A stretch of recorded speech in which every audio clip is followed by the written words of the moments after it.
Hi guys, Ashura the Demon here, and in this video I will be talking about chapter 980 of One Piece, that is Fighting Music. Now, this chapter is fairly linear with not much deviation from Luffy. So story wise there is not much progression. We knew that there's going to be a fight and that fight is happening, so that's pretty much it. But we got a few important details. So let's move directly into the chapter, but before that, let's go to the cover story. In the cover story, we see Lola proposing to Gotti. Now, this is a really sweet thing by Lola because she's proposing to her savior, and this might make things a little bit awkward for Gotti and Capone because those guys are going to become brother-in-laws. That is assuming this marriage goes through, and Gotti and Capone are already second mate and captain, so there might be some awkwardness if the marriage does go through.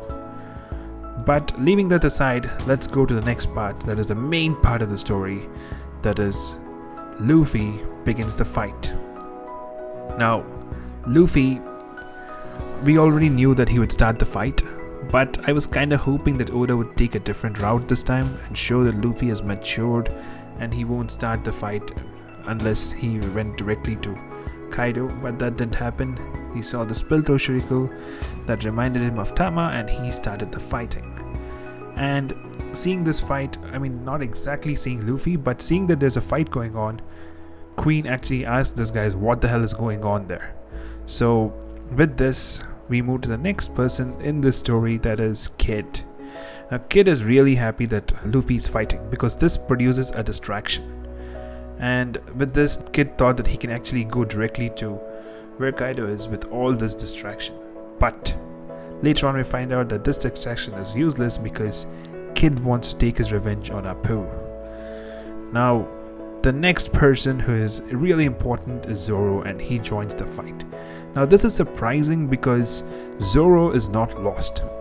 He did not go and get lost. I mean, he did not go and fight Yamato, he did not go and fight Hawkins, he did not go and fight somebody like Kanjuro, or even heck, he did not go to the mainland and go where Hiyori is. He went directly to where Luffy is. That I feel is an achievement on Zoro's part.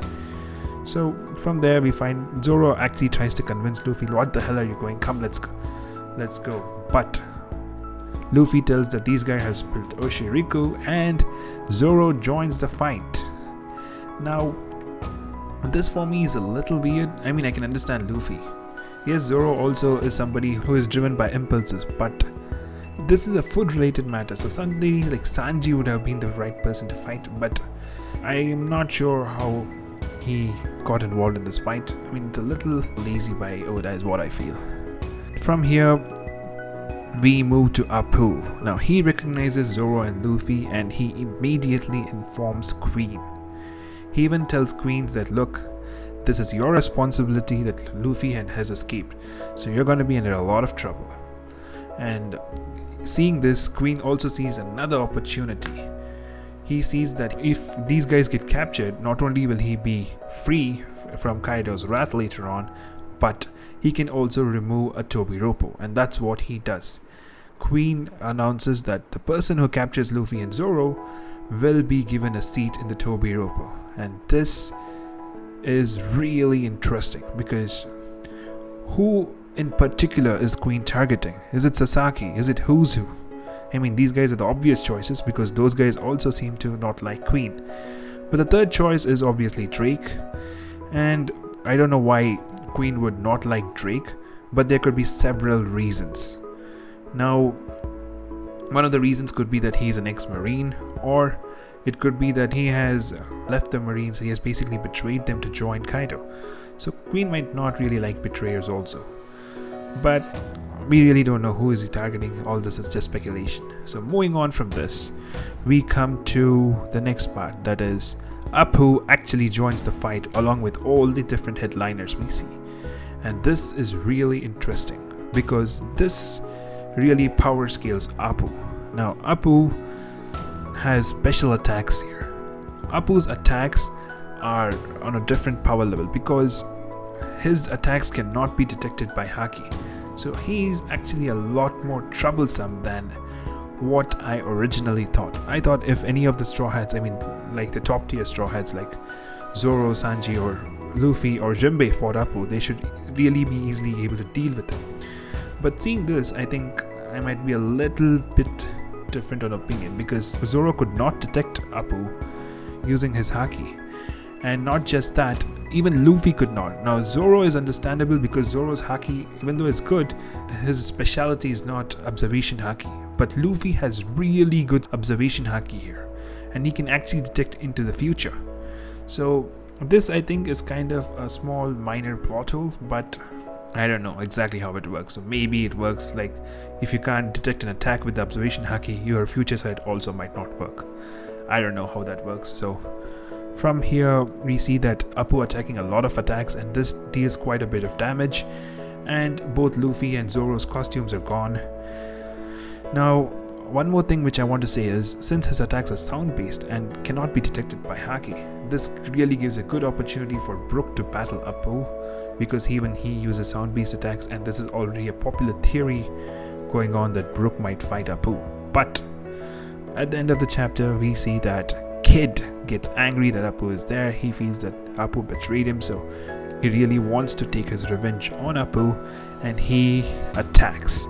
He uses Punk Gibson, a new attack from Kid, and he attacks Apoo.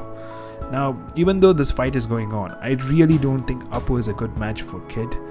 I mean, Kid should obliterate Apoo if he wants to defeat Kaido.